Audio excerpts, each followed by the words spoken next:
We're reading EVERNIGHT. It's the 19th chapter called The Coming Dark. Away to the east of Lara and the great city of King's Haven, farther even than the Weeping Isles, a fishing boat steamed along on the white-tipped waves of the border sea. Mary's Light was a crab boat, and her skipper was one of the few willing to fish in the waters so far east and away from home. It had been a good day, and they'd pulled trap after trap from the depths, all filled with fat, blue-shelled crab. Blue gold, they called them, and so the skipper was in a jolly mood as her men worked. Presently they dropped anchor to check more traps. The first trap here was fit to burst with huge blue shells, the biggest catch of the day so far, and there were whistles and whoops of delight. More traps came up, all full, and the crew sang and laughed and danced. Then a sudden darkness fell upon the ship. The banter of the crew died away. They stood still, rising and falling gently with the boat, staring disbelievingly up at a vast clear night sky bursting with bright burning stars and a full silver moon. The air grew biting and cold. The breeze brought with it the faintest scent of rot, sweet at the edges. "What's happening?" "We must have drifted out of the Silver Kingdom, Skip," suggested Big Mats, the first mate. Skip shook her head, pushing past his huge bulk. "Impossible." Big Mats pointed a fat finger westwards where the night sky became dusk and then daylight out towards the horizon. "Skip?" The voice was distant. "Skip!" She tore her eyes from the dark sky, looking at the disbelieving faces of her crew and then out at the water. Somewhere in the nearby night, the flickering light of an oil lamp blinked into life. Then another and another. Hundreds of lamps. Thousands. Mary's Light was surrounded by hulking black ships. They'd been invisible under the cover of darkness. Standing on the deck of those ships were creatures straight out of storybooks and nightmares. Somewhere in the back of her mind, Skip remembered the stories her brother had told her when she was a tot. Stories of the folk with dark magic etched into their skin. The Painted. "The sky!" yelled Frank Calder, another of the crew. "Look at the sky!" Skip did look. She wished she hadn't. One by one the stars were blinking out. In her mind, Skip was 6 years old again, frightened, shivering. She recalled staring in grim fascination at a watercolour in one of her books, a detailed illustration of a vast being in the east reaching out across the world with tendrils of darkness, turning day to night. "We're done for," wailed Frank Calder. "It's the EVERNIGHT! Lady Light, help us!" The rest of the crew began to pray, their low muttering punctuated with sobs. The black boats came nearer. A Painted jumped onto the deck of Mary's Light.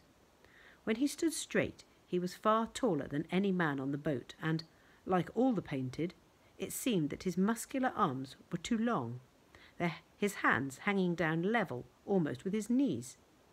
He was wrapped in ragged clothes and furs, and he stared across at the crew with glistening black eyes.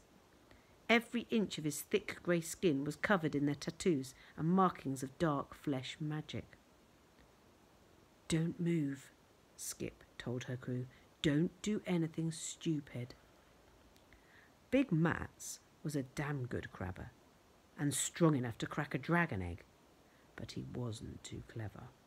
He seemed to think "don't do anything stupid" meant something entirely different, because he stepped forward and swung a big, wild fist at the Painted. The Painted caught Mat's fist. One of the tattoos on his neck glowed bright. The Painted squeezed, and the skipper heard the bones in Big Mat's hand crack and splinter. Big Mat screamed as if he was 4 years old. Then the Painted let go, and Mat slumped to the deck, clutching what was left of his hand. Nobody else moved. The Painted took 2 steps forward so that he was standing close enough for Skip to smell him. It was a wet, musky smell, and it stuck in her throat. "Get off my boat," she managed to say. He did not move, did not smile or laugh or frown. He stared down at Skip, his dark eyes soaking up the light from the lamps. The Painted reached a large tattooed hand into the depths of his animal hide clothes. When he brought it back out, he was holding a curved blade with a handle made of bone.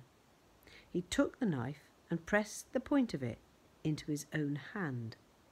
As the fleshy mound of skin, on the fleshy mound of skin below his thumb, blood seeped from the cut, and Skip was amazed that his blood was red, just like her own.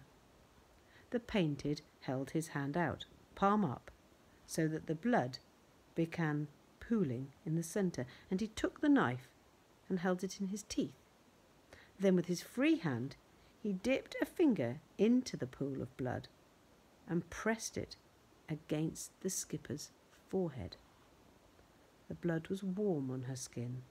Her fingers traced a shape, and he returned to the pool of blood for more, like a painter dipping his brush in a paint pot.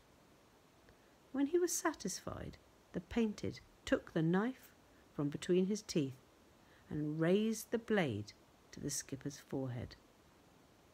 She felt the point of the blade break her skin, and the searing pain burst across her forehead, through her skull.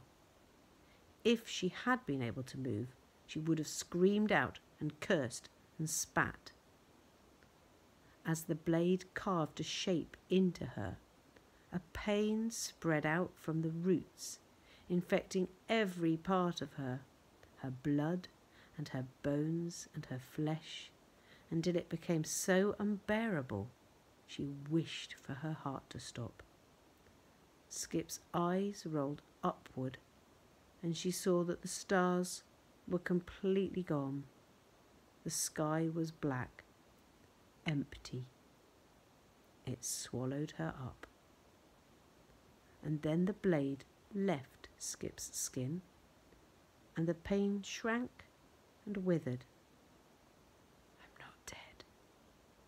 I might make it through this. Oh, Lady Light, let me see my home again.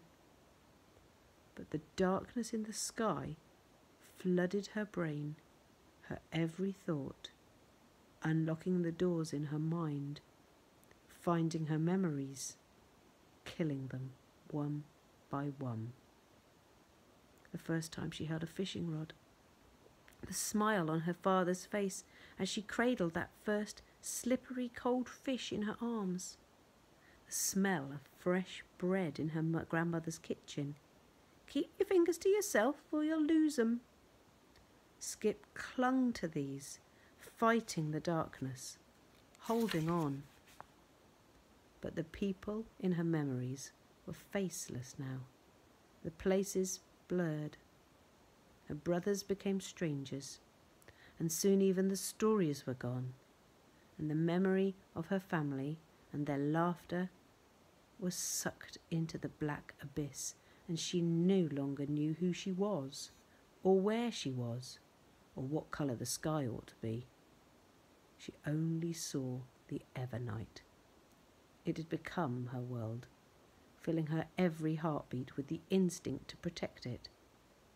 Skip watched the Painted mark her crew with their blades and blood, and felt nothing. When the marking was done, the EVERNIGHT's coiling darkness crept towards the west, and the ships began to sail.